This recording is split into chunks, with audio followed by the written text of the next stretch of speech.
Buenas tardes.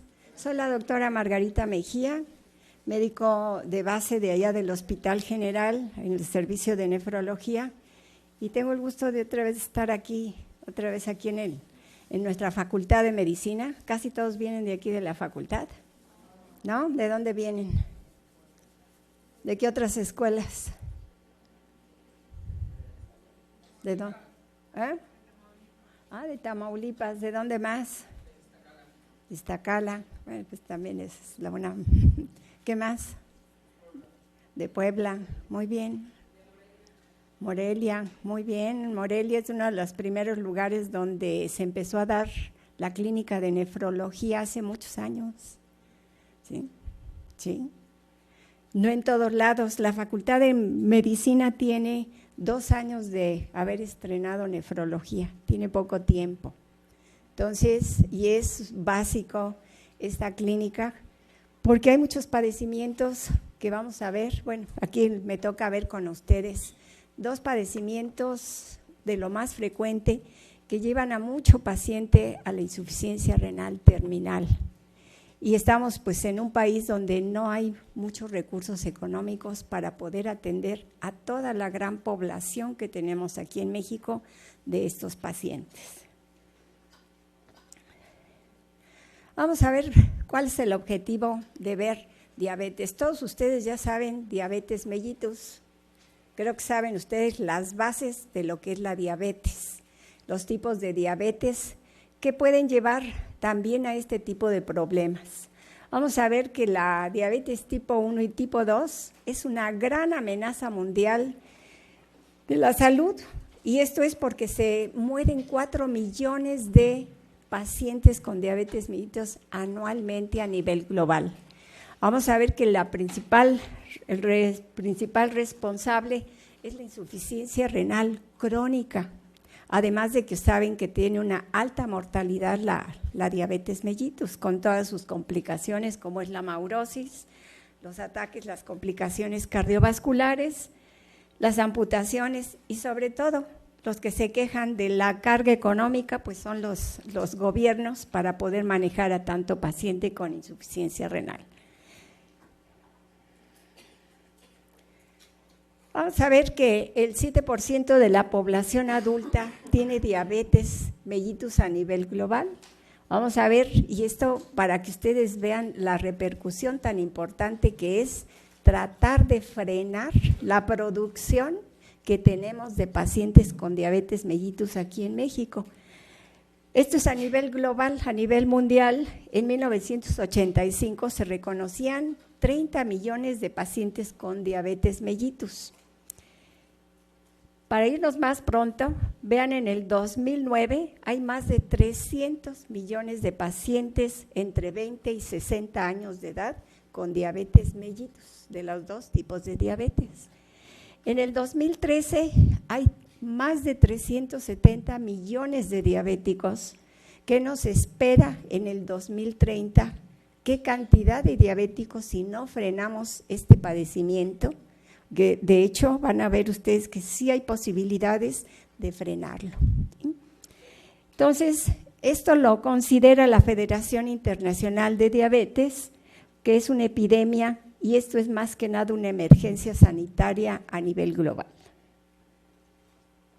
Debemos de recordar un poquito todos los factores de riesgo que tienden para desarrollar diabetes mellitus. Todo esto ya lo conocen ustedes, y lo que más se observa y lo que más han hecho hincapié es sobre la obesidad, pero tenemos pues en parte un poco de antecedentes familiares, principalmente para la diabetes tipo 1, pero también el ámbito familiar de los diabéticos también incita a mucha gente a seguir con malos hábitos para seguir generando mayor cantidad de diabéticos. De ahí que necesitamos ver un poquitito más y ponernos a pensar qué es lo que está predisponiendo a que se forme tanto diabético. Y vamos a ver que hace muchos años nos decían, eso me tocó a mí, donde los diabéticos empezaban casi a los 40 años o más grandes a tener diabetes mellitus. Y en la actualidad vemos que no es así.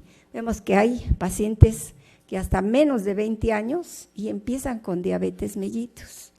No digamos la diabetes tipo 2, que ahora en la actualidad y en nuestro país, donde hay mucho niño obeso, tienden a desarrollar diabetes mellitus tipo 2 desde los 8, 10 o 12 años de edad. Así es que hay que hacer cambios de riesgos para desarrollar esas diabetes. Vamos a ver que donde hay intolerancia a la glucosa también se puede generar a futuro una diabetes o la diabetes gestacional, donde más del 80% de las mujeres pasado su periodo gestacional pueden desarrollar ya una diabetes en sí. Las grandes dietas de carbohidratos también, y esto lo vemos en los países como es América Latina, donde se comen grandes cantidades de carbohidratos en su alimentación habitual.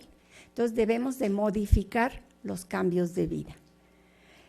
El tabaquismo también está asociado aquí y viene a veces también a complicar más los problemas del paciente con diabetes mellitus. También la asociación que tiene con hipertensión arterial viene a ser otro problema, puesto que también hay una gran cantidad de pacientes con hipertensión arterial en nuestro país y a nivel mundial. Todavía mayor número de pacientes con hipertensión arterial a nivel global. Y en México tenemos, yo creo que no se han hecho unas estadísticas muy fiables para poder decir cuántos, pero del 2013, ahorita que vamos a ver también nefropatía hipertensiva, se pensaba que había más o menos 15 millones de pacientes hipertensos. Ahorita, esto pues ha de ser casi cerca de los 20 millones de hipertensos o más, puesto que mucha gente no se identifica como paciente hipertensa. Vamos a ver que todos nuestros pacientes aquí de estos trastornos metabólicos pues tienen alteraciones de los lípidos y entonces esto también nos guía cómo valorar quién puede desarrollar una diabetes o una hipertensión arterial a futuro o no es que ya empezó ya a tener alteraciones mucho antes, aunque no tenga ninguna sintomatología. Los hijos de bajo peso en el nacimiento viene a ser otro problema que también tienen predisposición para tener complicaciones metabólicas, como es la hipertensión arterial o la diabetes mellitus. El sedentarismo y por consiguiente también las etnias. Sabemos que las etnias, como son los afroamericanos, tienen mayor predisposición a presentar también diabetes, pero las razas mestizas también, como son la Latinoamérica. ¿Qué es la nefropatía diabética en sí? Pues es una repercusión de un mal control de la diabetes mellitus. Y esto es, en general, lo que vamos a empezar a ir viendo. Y se ha visto que la Organización Mundial de la Salud y la Federación Internacional de Diabetes nos dice que sí se puede prevenir la insuficiencia renal, siempre y cuando nosotros hagamos la corrección de todos los factores que desencadenan este problema, ya siendo diabéticos. Y que los pacientes con diabetes tipo 2, pues alrededor del 60% pueden evitar llegar a tener una insuficiencia renal terminal. Pero yo les voy a decir esto, lo que nosotros debemos evitar en sí es la diabetes misma, hablando solamente de la diabetes tipo 2. La diabetes tipo 1, pues desgraciadamente, cuando se presenta no la podemos, pues ni a veces ni identificar o se viene el problema grave y ya es cuando hacemos el diagnóstico. Entonces, ¿qué es la nefropatía diabética? Ya vimos que son de puros pacientes que tienen pues mal control de su enfermedad. Es una complicación microvascular de la diabetes, ya sea la tipo 1 y la tipo 2. Y la vamos a reconocer clínicamente cuando tenemos una albuminuria persistente de más de 300 miligramos en orinas de 24 horas. Si todos ustedes se acuerdan, el general de orina no se debe de presentar nada de proteínas, normalmente. Debemos de recordar también que tenemos una cantidad de proteínas normales, pero que no se detectan tampoco con un general de orina. Se debe de realizar prácticamente con un estudio que se llama microalbuminuria en orina de 24 horas. Y es un estudio que deben de realizar todos los médicos, primer contacto, segundo, de los que sean, deben aprenderlo a hacer como forma rutinaria para poder detectar muchas enfermedades de tipo renal básicamente. Y más que otra cosa, preventivo. Preventivo para evitar un desarrollo de una insuficiencia renal o para detectar enfermedades como lo que acaban ustedes de ver, como es el síndrome nefrótico, ¿sí? Que sí, el general de orina sí se va a ver afectado, pero también hay patologías que no tienen grandes cantidades de proteinurias. Pero el ejemplo más clásico de síndrome nefrótico que vamos a ver va a ser la nefropatía diabética. Aquí la albuminuria casi siempre se va a presentar en ausencia de cualquier otro tipo de enfermedad renal y además va a evolucionar en este estadio invariablemente hacia la enfermedad renal progresiva. Casi siempre se acompaña de hipertensión arterial y de lesiones como es la retinopatía diabética.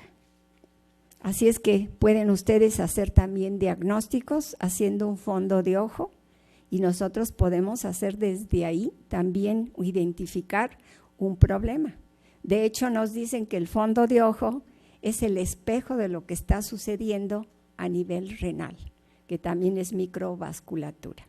Entonces, lo que sucede en el fondo de ojo es lo que se está sucediendo a nivel de las arterias renales, de las microvasculaturas, o sea, principalmente en el riñón.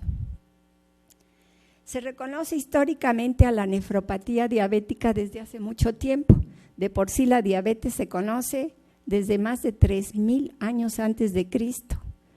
Realmente el papiro de Ebers, que es papiros de egipcios, se reconoce a la diabetes mellitus desde esas épocas. Y además se conoce también más recientemente como complicación grave de la diabetes mellitus a la nefropatía. En el siglo XVIII se reconoce a la proteinuria como un problema que tienen los pacientes con diabetes mellitus. Y es en 1836 que el fisiólogo Richard Bright reconoce a la enfermedad renal de la diabetes mellitus a la nefropatía diabética. Los patólogos Kimistel y Wilson van a describir en 1936 a la glomerulosclerosis de tipo nodular como característica de la nefropatía diabética. Que no se presenta en todos esta alteración histológica, pero sí más o menos en un 30%. Epidemiológicamente decíamos, hay más de 370 millones de diabéticos y esta ya referencia bibliográfica es un poquito vieja, pero no ha cambiado mucho. Probablemente sean unos 375, 380 lo que hay actualmente. Y la principal causa de insuficiencia renal crónica terminal es la misma nefropatía. Y vamos a ver que en la diabetes tipo 2 es el 6% de la población mundial. Además, esto refiere que es una prevalencia del 97% para este tipo de diabetes.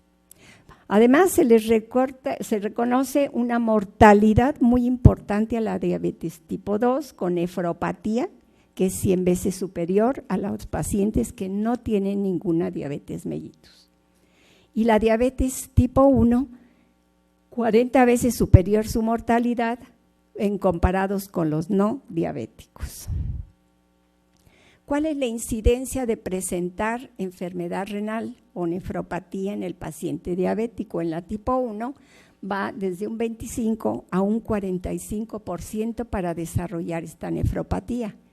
Y en la tipo 2 es entre un 30 a 48% y creo que me atrevo a afirmar que sea hasta más del 60%. Esto más en la población mexicana. Quiere decir que la supervivencia acumulada a 5 años ya de pacientes con nefropatía ya bien instalada es de entre un 6 a un 27%. O sea, no sobreviven muchos y ya hay reportes que no pasan de un 25%. La proteinuria es un factor de riesgo de progresión de daño renal. Entonces debemos de tener mucho cuidado cuando hay, puesto que nos aumenta más la mortalidad, un 3.5 más. Y si es 7 veces superior más esa mortalidad, si está presente la hipertensión arterial. También a la hipertensión arterial se le reconoce como otro factor de progresión de daño renal. Si es que no son padecimientos muy inocuos, que no les hace uno mucho caso. Lo que pasa es que los pacientes no refieren mucha sintomatología y no se quejan mucho y no van al médico frecuentemente. También aquí se acompañan los años de vida perdidos por discapacidad. Y yo creo que no me dejarán engañar si alguien tiene en su familia diabéticos en su familia. Casi desde que se hace el diagnóstico de diabetes mellitus, ya los enfermitos de diabetes ya no quieren hacer nada o chantajean mucho a la familia.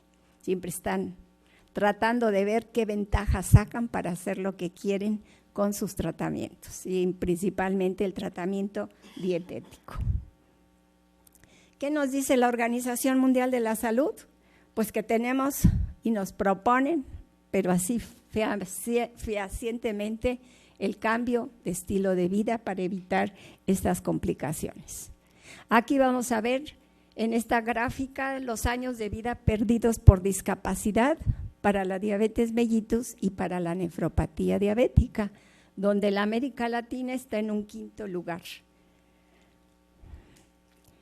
Hay un nefrólogo muy conocido aquí en el ámbito de la nefrología, que es el doctor Emilio Exaire, que tiene su tratado de nefrología del doctor Treviño, y en el 2003 nos estaba refiriendo que México en el año 2016 íbamos a llegar a tener 11 millones de diabéticos y que íbamos a tener más de 3 millones de pacientes con insuficiencia renal crónica, lo mismo que en tratamientos sustitutivos de la función renal, iban a ser más de 350,000 pacientes. En la actualidad, en el año 2013, se reconocen por el INEGI, que no es ciertamente, aunque lo pongan como una institución de mucha estadística, no es muy creyente eso, pero reportan que hay más de 13 millones de pacientes diabéticos. ¿Sí? Entonces, ¿cuántos habrá ahorita en la actualidad aquí en México? Tenemos que ponernos a pensar eso para frenar esta epidemia realmente que hay de diabetes mellitus. Y ya entrando un poquito más en tema, para hacerlo lo más agradable posible, la simplificamos un poquitito porque es un poquito más engorrosa, pero lo van a entender muy fácilmente. Sabemos que debemos de tener un ambiente diabético y podrá haber también, dependiendo de los pacientes, un condicionante genético para desarrollar este problema. Además, vamos a dividirlo en las etapas tempranas. Lo van a comprender con una diapositiva que tengo más adelante, porque lo vamos viendo así, porque se van generando poco a poquito estas complicaciones. En etapas tempranas que pueden variar desde 2 semanas de estar ya con diabetes mellitus hasta 5 años de diabetes, si el paciente presenta hiperglucemias, o sea, que no tiene control adecuado de su glucosa, empiezan a desarrollarse las complicaciones microvasculares. ¿Qué es lo que sucede? A nivel mesangial empieza a haber aumento de la matriz mesangial y empieza a ver que hay una disminución de la respuesta ante todos los vasoconstrictores importantes. Y el más importante va a ser la angiotensina 2. ¿Por qué les digo esto? Porque va a haber complicaciones que vamos a ir viendo y desarrollando aquí en adelante, que se ven desde solamente el paciente que empieza a presentar hiperglucemia, aunque no tenga otro tipo de alteración. Entonces, el paciente aquí empieza a tener engrosamiento de la membrana basal glomerular, y ustedes ya identifican la membrana basal, ahora que vieron ustedes síndrome nefrótico, empieza a haber esas alteraciones. Hay vasoconstricción de la arteria eferente, que es muy importante tener en cuenta esto, porque son las bases fisiopatológicas para poder después dar medicamentos que nos contrarresten esa vasoconstricción de esa arteria. O sea, este problema viene a desarrollarse una hipertensión intraglomerular. Y entonces van a entender por qué vamos a dar ciertos medicamentos como nefroprotectores, ¿sí? Y esto lo deben de manejar prácticamente todos los médicos y todos los médicos de primer contacto, porque son los que tienen más contacto en primer lugar con un paciente diabético. A nosotros ya nos dejan cuando ya no hay posibilidades de hacer muchas cosas, que debería de ser al revés, pero no es así. Entonces, todos deben de prepararse para que en caso de estos problemas se puedan prevenir el desarrollo de una nefropatía. ¿Qué más vamos a encontrar? Expansión del mismo mesangio, hay aumento de las catecolaminas, que es un factor muy importante que nos va a dar aumento del índice de filtración glomerular. No sé qué saben ustedes qué es el índice de filtración glomerular.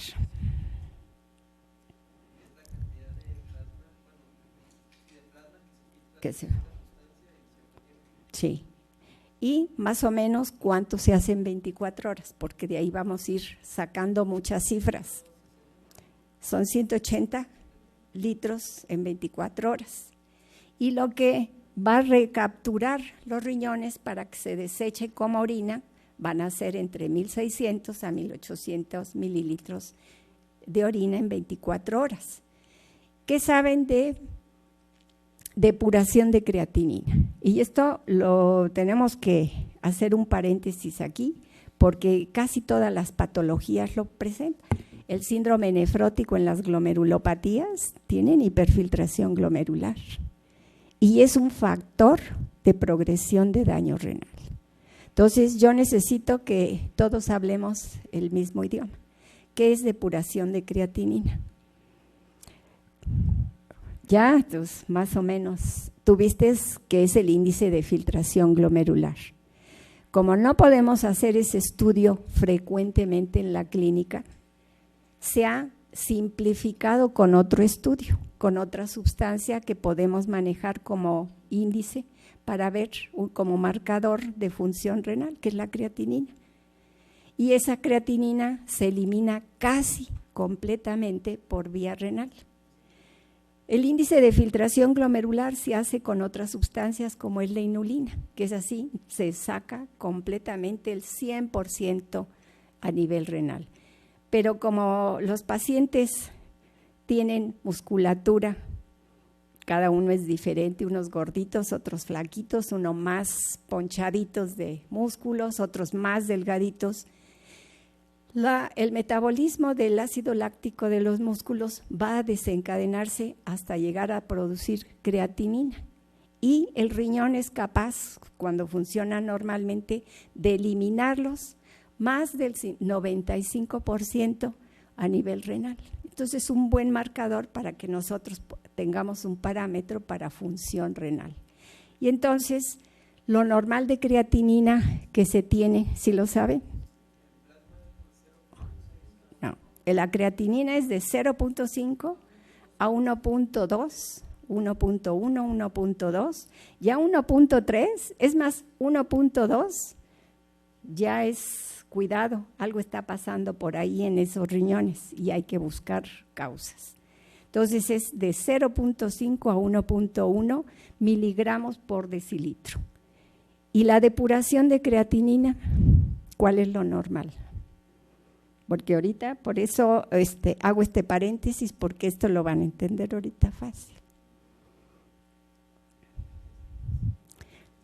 La depuración es parecido, pero no es igual, ¿sí? Entonces, lo normal lo manejan con dos cifras, que es entre 80 a 120 mililitros por minuto. Se manejan mililitros porque lo que se está filtrando es volumen de líquido, por eso se manejan mililitros. Y se hacen por minuto para que lo entendamos un poquito más simple todavía. Pero es en la mujer, es de 80 a 120 mililitros por minuto, y en el hombre es un 15% más, que puede ser entre 90 a 130 máximo mililitros por minuto. ¿Sí entienden ustedes cómo funcionan los riñones? ¿Qué les diré?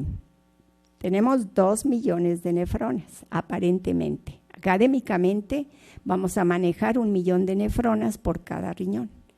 Pero la fisiología normal nos está diciendo que nuestros riñones nunca, si no tienen ninguna agresión, nunca trabajan al 100% los 2 riñones, sino que trabajan a un 50% cada uno de ellos.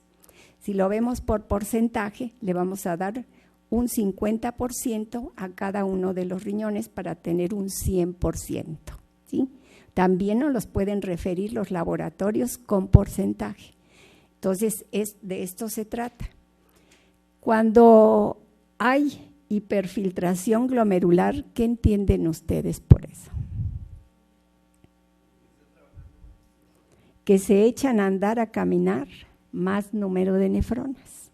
Y entonces los diabéticos empiezan a tener, con solo tener hiperglucemias, empiezan a tener hiperfiltración glomerular y aumentan invariablemente el índice de filtración glomerular. Y además también el índice de plasma, el plasma renal también lo está elevando. Entonces, es importante entenderlo porque la hiperfiltración glomerular es un factor de progresión de daño renal. Aquí va a empezar a haber aumentos de catecolaminas en el paciente. Primeros meses de diabético, hasta los 5 años de diabético. Todo esto sucede y aumenta más el índice de filtración glomerular. Además, se van a presentar los productos de glucosilación avanzada. Estos principalmente es en los pacientes diabéticos o con insuficiencia renal. Entonces, y vamos a ver invariablemente esto, lo más importante, el acúmulo de sorbitol. ¿Qué sucede aquí con los productos de glucosilación avanzada?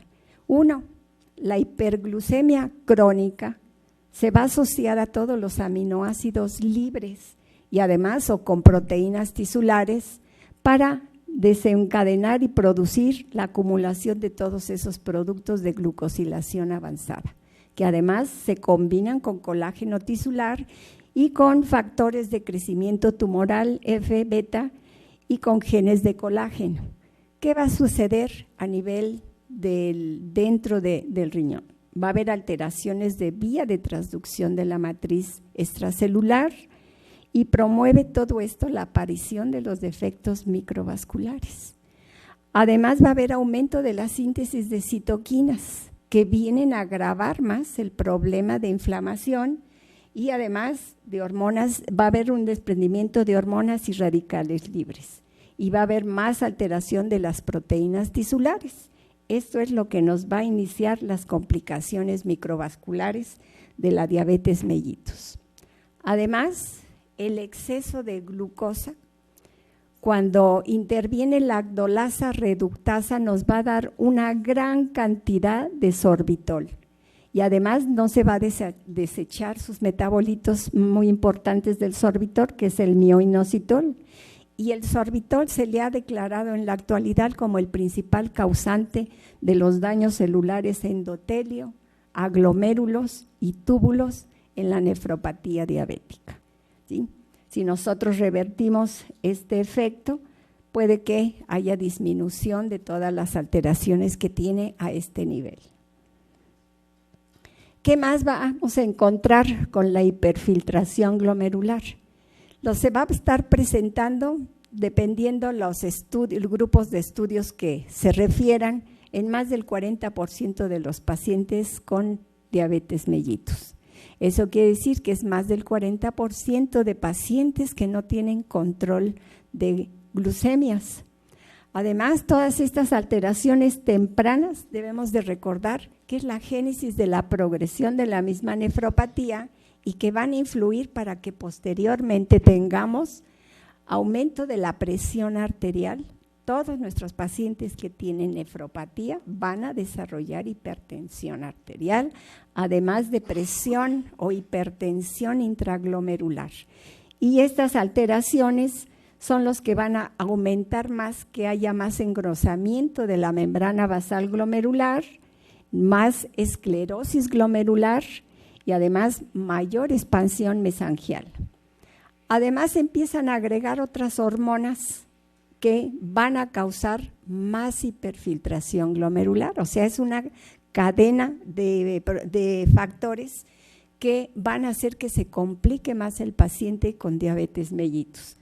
El índice de crecimiento F1, la hormona de crecimiento que va a hacer que nuestros riñones en los primeros meses de diabetes crezca y que parece como si hubiera casi desarrollado un riñón casi cerca del doble de grandote. Si uno les toma un estudio, pues podemos ver el paciente que siempre está con hiperglucemias, tiene riñones gigantes, así hasta nos los mandan llamar qué está sucediendo con él o asociarlo a algún padecimiento.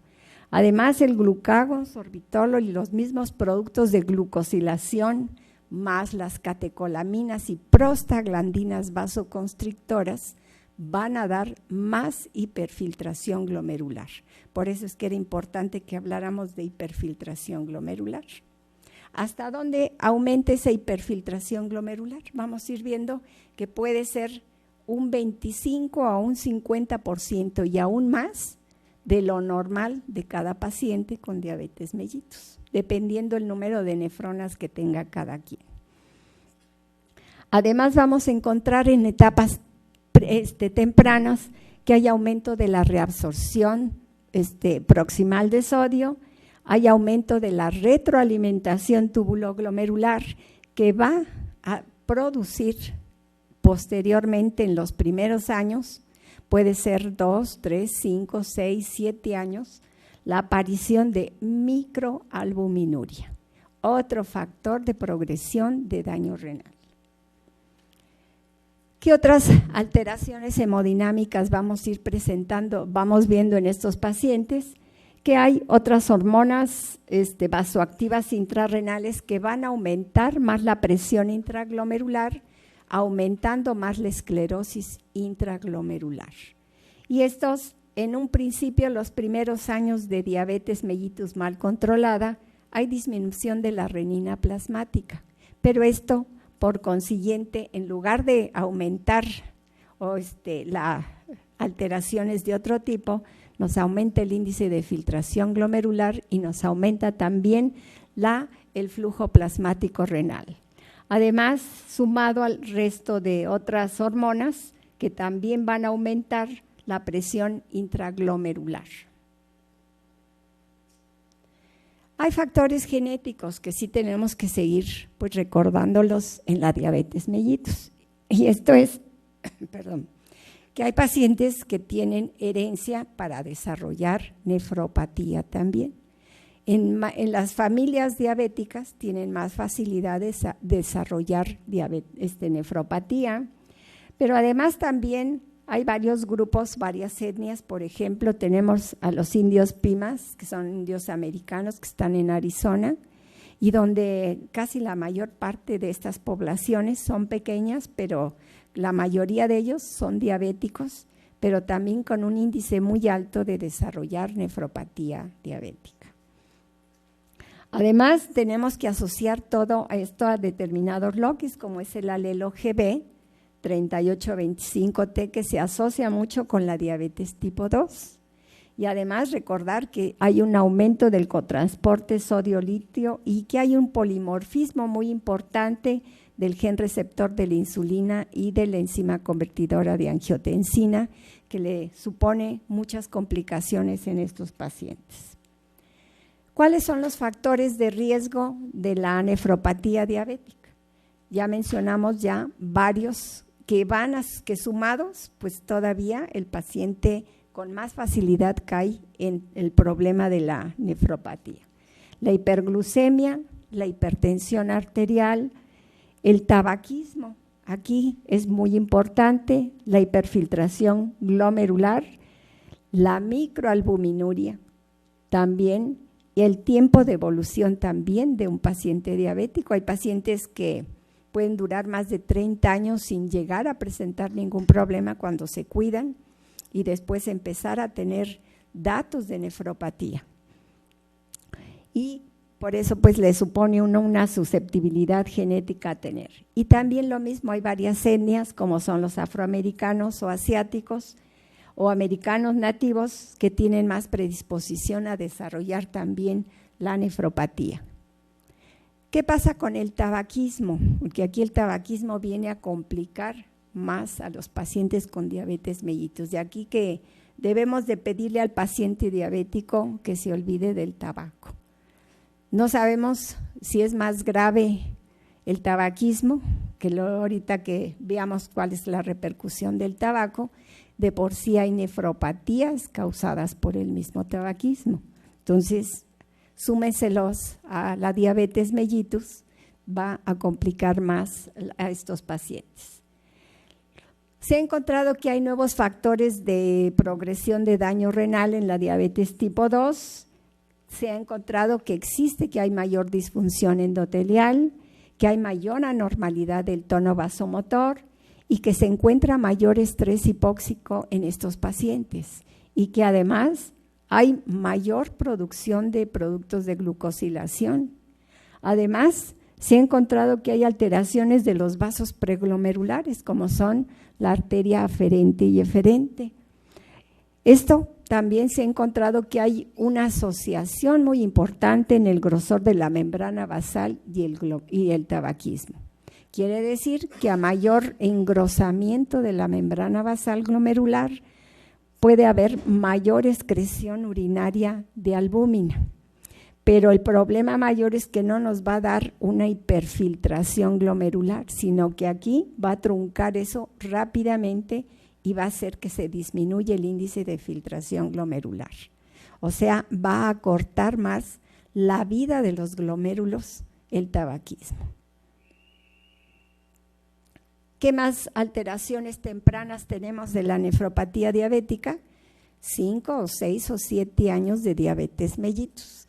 Aumentos del índice de reabsorción de glucosa, hay aumento de la reabsorción de la glucosa-sodio, del cotransporte glucosa-sodio, y hay disminución de reabsorción de los fosfatos.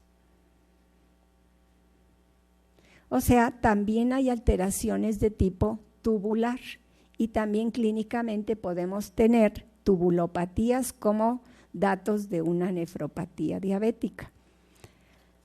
Posteriormente, después de 10, 15 años o más, dependiendo cómo se maneje cada paciente con sus medicamentos para la diabetes, el paciente llega a alteraciones tardías. Y entonces vienen complicaciones como es la disminución del índice de la filtración glomerular. Esto quiere decir que llega hasta un tope la hiperfiltración y a partir de ahí empieza a descender invariablemente hacia la insuficiencia renal. ¿Cuánto dura esta etapa? Puede durar muchos años hasta llegar a etapas terminales de la insuficiencia renal. No sé si han visto insuficiencia renal o todavía no. No sé si mañana les toque ver insuficiencia renal. Debería haber sido primero esa, para que ustedes vean los estadios de insuficiencia renal y cómo se va invariablemente la nefropatía a etapas terminales. ¿Qué sucede cuando disminuye el índice de filtración glomerular? hay disminución del coeficiente de ultrafiltración, pero también hay disminución de la superficie capilar glomerular. Esto es, que empiezan a dejar de funcionar números de nefronas. Entonces, paulatinamente se van perdiendo función de las nefronas. Lo mismo sucede con la edad. Aunque no tengamos ninguna nefropatía, ningún agravamiento, la misma edad nos va haciendo que perdamos poco a poquito función de nuestras nefronas. No tan rápidamente, pero sí va ahí. Si se agrega una hipertensión arterial, puede acelerar la pérdida de esas nefronas. Si se agrega una nefropatía diabética también, entonces tenemos que quitar todos los factores de riesgo. Entonces, ¿qué sucede como una lesión heterogénea a nivel glomerular? Empieza a haber una gran hipertensión intraglomerular y se van esclerosando los glomérulos. ¿Qué más vamos a encontrar?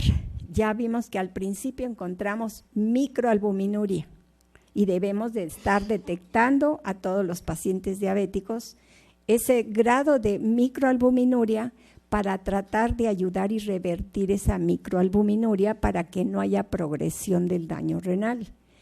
Pero cuando ya tenemos más de 300 miligramos de proteínas en orina de 24 horas, pues entonces ya el daño ya es irreversible. Entonces, ¿qué nos dicen que por qué sucede este problema de pérdida de proteínas a nivel del glomérulo? Ustedes saben que las proteínas no las deja escapar la membrana basal glomerular, pero hay alteraciones de carga de la misma membrana basal por el daño de la hiperglucemia y entonces hay defectos de selectividad del tamaño de moléculas que atraviesan esa pared. Las proteínas que pasan inicialmente antes del daño de la membrana basal son pequeñitas y a veces puede dejar escapar una que otra, pero pequeñas. Y deben ser de un tamaño menor de 5,000 Daltons. Las proteínas, como nosotros las conocemos como la albúmina, pesa alrededor de 60,000 o 66,000 Daltons. Entonces no pasan tan fácilmente. Solamente proteínas de muy bajo peso molecular, como es la proteína tubular. ¿Qué sucede también para que haya ese defecto? Hay aumento de la depuración fraccional de moléculas grandes, o sea que tienen que medir más de 46 angstroms para que se empiecen a escapar a través de esa membrana basal glomerular. Y también se dice que hay grupos pequeños de poros muy grandes a lo que se le ha denominado como filtro glomerular. Y entonces en el diabético deja escapar grandes cantidades de proteínas, pero gramos así enormes, así no crean que dice uno más de 300, pero son muchos gramos que pierde de proteínas un paciente con nefropatía.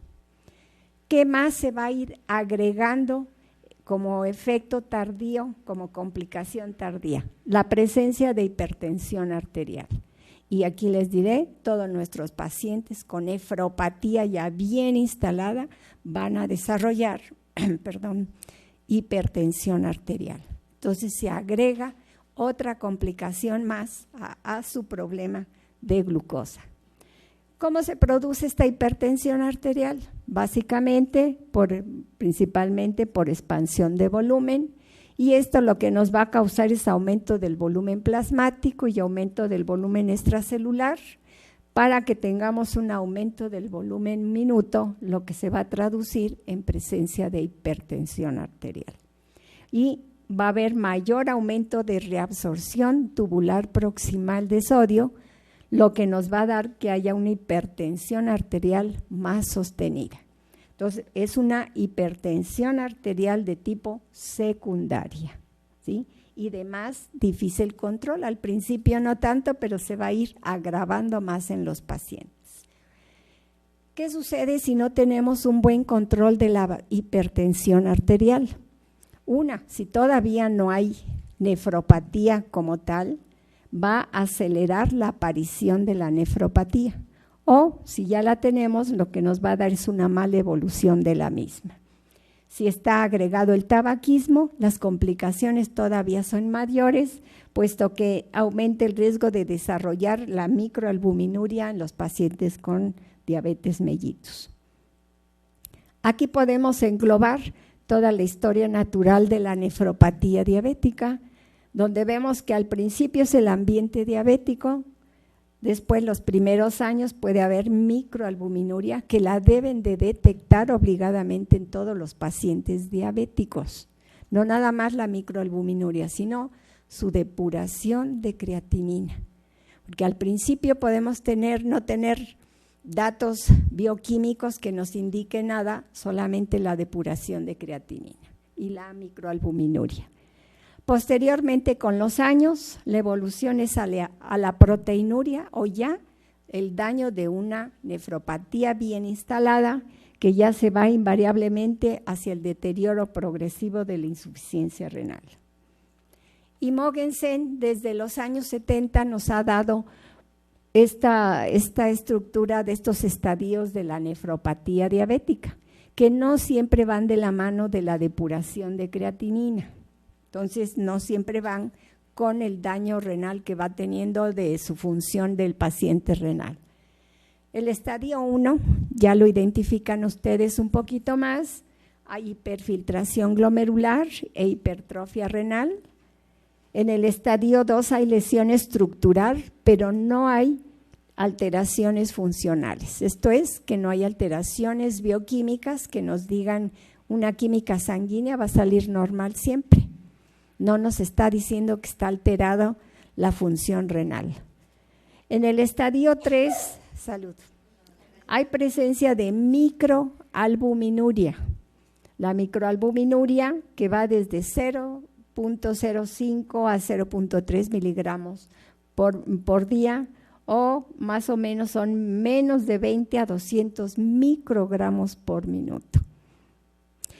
Todavía hasta este punto, si el paciente, por decir, se pone las pilas, se empieza a llevar su dieta, controla si hay hipertensión arterial y controla esto, puede revertir todas las lesiones estructurales que ha tenido desde el principio.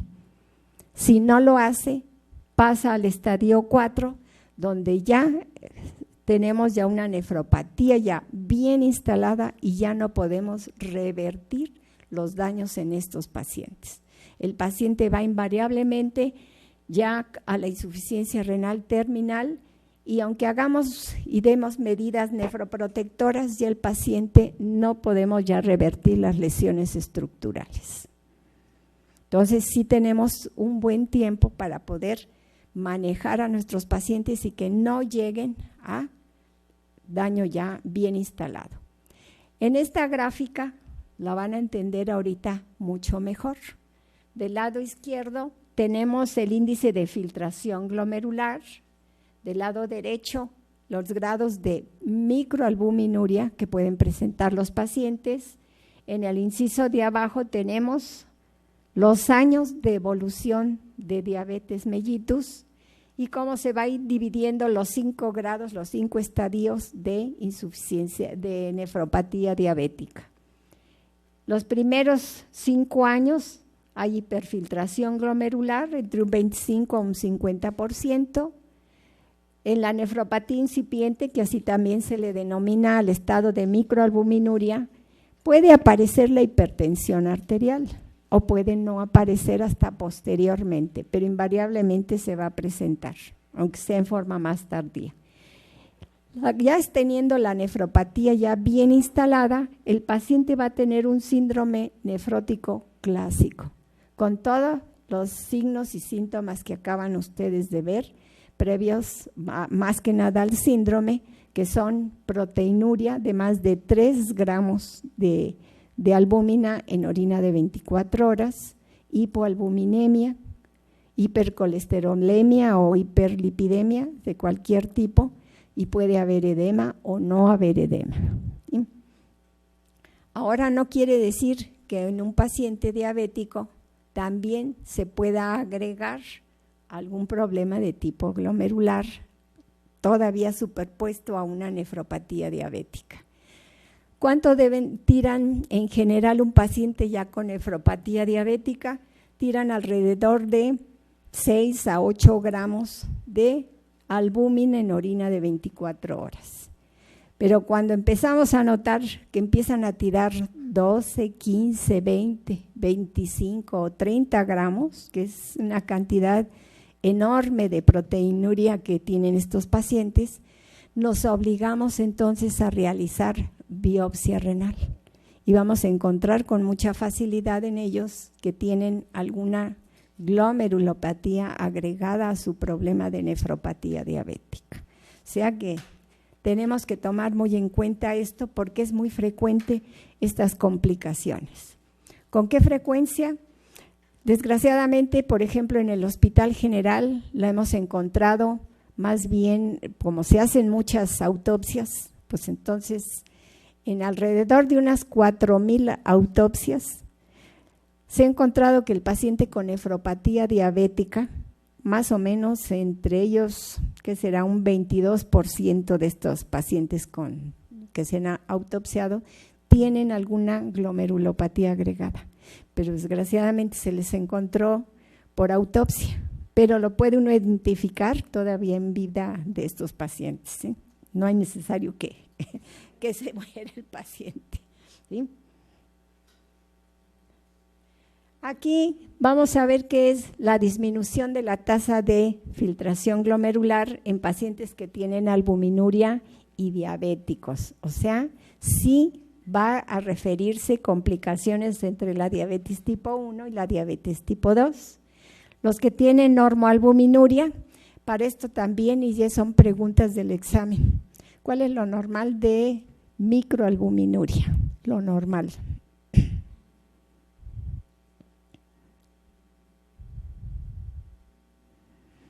Lo deberían de saber porque han leído su fisiología. Y viene su fisiología. Bueno, y ahorita se los vamos a poner. Lo normal es entre 30 miligramos a 150 miligramos en orina de 24 horas. Eso es lo normal.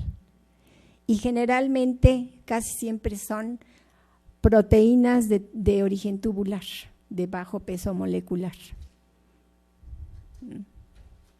Cuando pasan de 150 a menos de 300 o a 200 miligramos, a eso se le denomina microalbuminuria. O sea, pequeñas cantidades de excreción urinaria de albúmina, ¿sí? Pero cuando pasan de 300 miligramos en orina de 24, ya es una proteinuria franca o macroalbuminuria o macroproteinuria.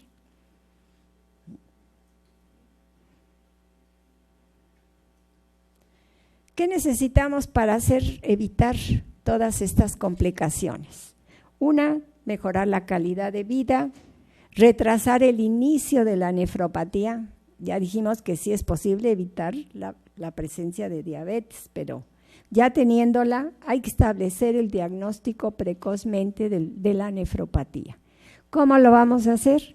Con la detección de microalbuminuria en orina de 24 horas. ¿Sí? Es como vamos a ir detectando. Es obligatorio en todos los pacientes diabéticos manejar este estudio porque es el único modo en que puedan ustedes a darse cuenta qué está sucediendo realmente en esos riñones. Porque si no, y empezar a dar tratamiento lo más rápido posible. Ahorita vamos a hablar, además de estos objetivos, evitar como prevención primaria, evitar la progresión de normoalbuminuria a microalbuminuria, prevención secundaria de evitar la progresión de microalbuminuria a nefropatía diabética ya bien instalada y ya teniendo nefropatía diabética, que es la mayoría de los pacientes que llegan a las unidades de nefrología o servicios de nefrología, lo único que nos queda es disminuir, retardar o enlentecer la progresión del daño renal antes de que lleguen ya etapas terminales. No nos queda otra, ¿sí? Y hay pacientes que a veces se ponen las pilas muy tardíamente, pero a veces duran un par de años, 2, 3 años, antes de que los empecemos a manejar con tratamientos dialíticos, ¿sí? O sea, el querer es poder, muchas veces ahora sí se cuida en su dieta para evitar problemas. ¿Qué debemos hacer y completar para el tratamiento? 1, control estricto de la hipertensión arterial. ¿Por qué digo que es estricto? Porque es un factor de progresión de daño renal. ¿Y qué hacemos al dar tratamiento de la misma hipertensión arterial? Reducimos también la hiperfiltración glomerular. Además, debemos de llevar un control glucémico estricto. Y aquí venimos, si a veces no nos ponemos de acuerdo con los endocrinólogos, donde empiezan a decir cuál es lo normal que debe de manejar un paciente diabético su glucosa.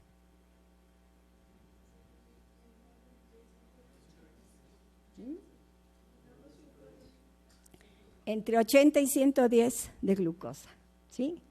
¿Por qué no deben de ir más? Aunque tengan 100 años de diabético. Porque aquí lo dicen, es que ya tiene 20 años de diabético, ¿por qué le va a bajar la glucosa más? No, señor, porque con 120 de glucosa el paciente se va a insuficiencia renal. Y está bien demostrado estos estudios, ¿sí?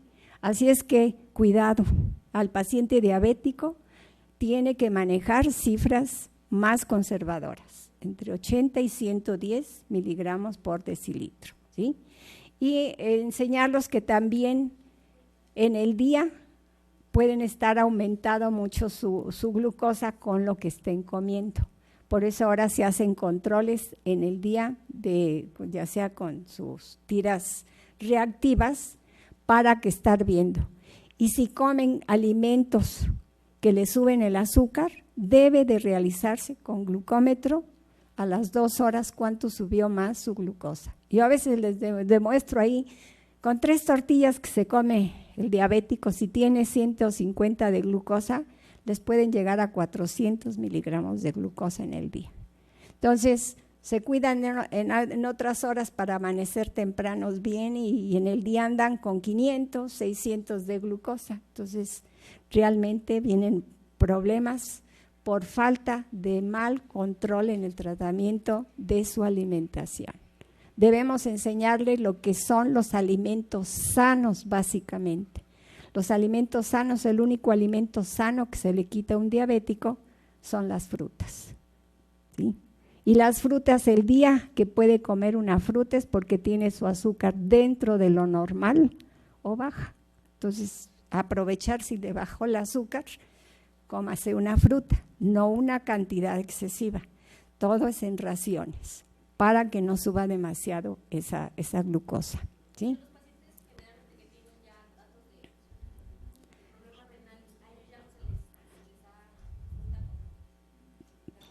Se siguen con su mismo control de la glucosa. Tiene que ser bien estricta. Ahora, ya teniendo daño renal, debe ser más estricta, ¿sí?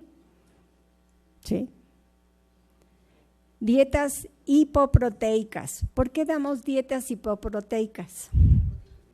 Por las cargas de proteínas. ¿Qué pasa con las cargas de proteínas? ¿Saben qué sucede con las cargas de proteínas? O sea, los que se comen un lechoncito así en una sentada, así, o un pavo así de un jalón. Hiperfiltran. Hay hiperfiltración glomerular con las grandes cargas de proteínas. Y los grandes comedores, los que comen demasiado, llegan a tener insuficiencia renal por permanecer casi continuamente con hiperfiltración. Entonces, sí, ahorita vamos a verlo. Sí, lo vamos a ver, ¿sí? Control estricto de lípidos. Disminuir la microalbuminuria. Al disminuir la hipertensión arterial y la hipertensión intraglomerular, también vamos a disminuir la microalbuminuria, ¿sí? Aquí vienen los datos de la microalbuminuria normal. Siempre se los pongo porque esto luego lo preguntan en el examen de la residencia. Y lo que les preguntan es lo normal.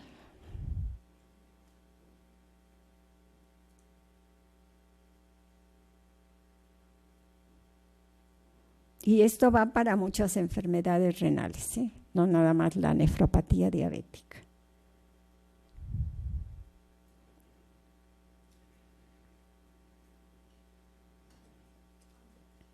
¿Sí lo hicieron?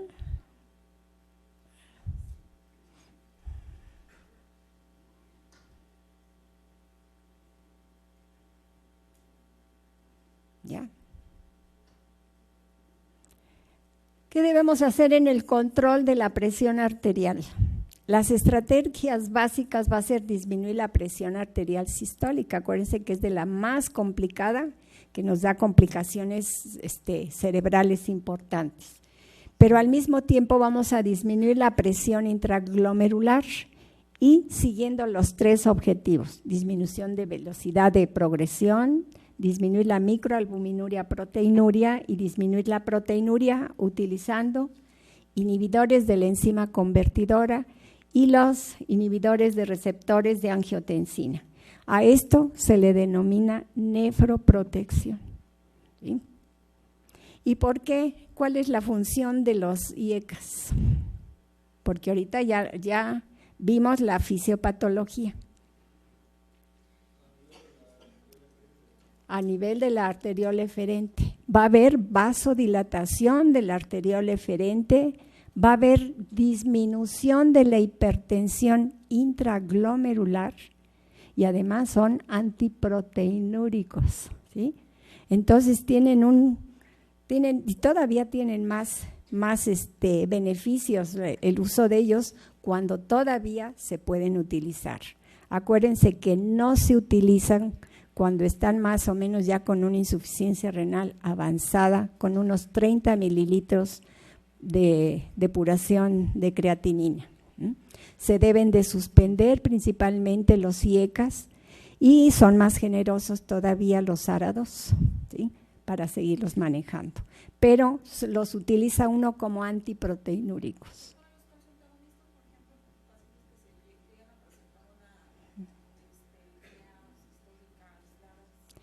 Lo pueden utilizar, como no se agrega.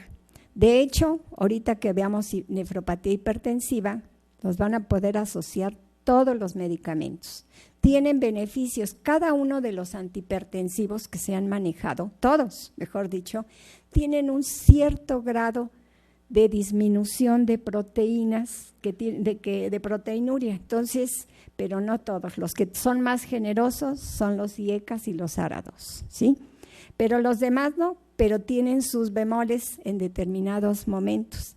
También lo mismo cuando hay alteraciones vasculares tan severas como son estenosis de arteria o de vena renal, están contraindicados, ¿sí?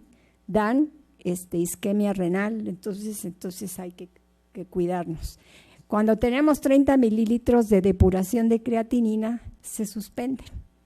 30, 35 lo suspende uno hasta que pase ya o disminuya más la depuración de creatinina y ya puede volver a agregar, no IECAS, pero sí los ARA2, ¿sí?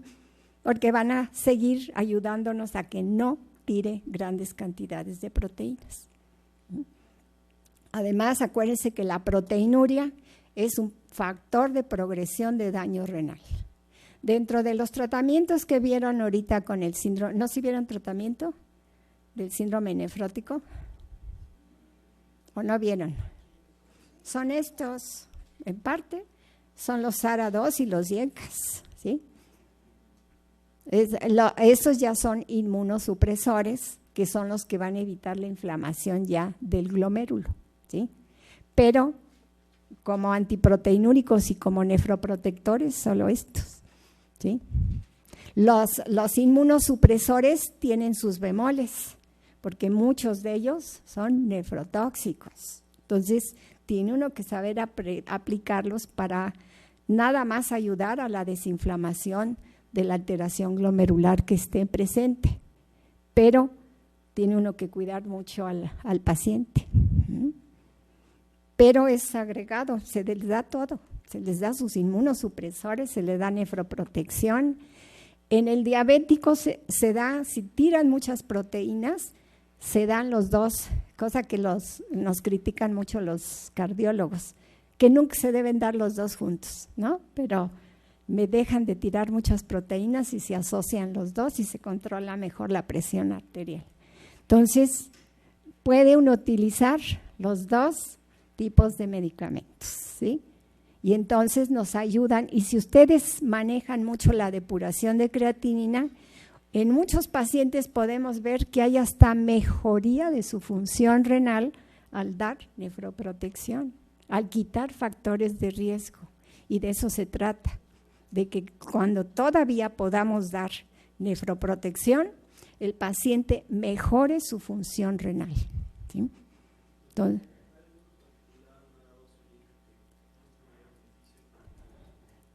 casi el captopril ya no se usa, prácticamente trae muchas complicaciones el captopril, pero se usa más el enalapril como IECA o otros como es el cestril o como el lisinopril, son muy buenos, ¿sí?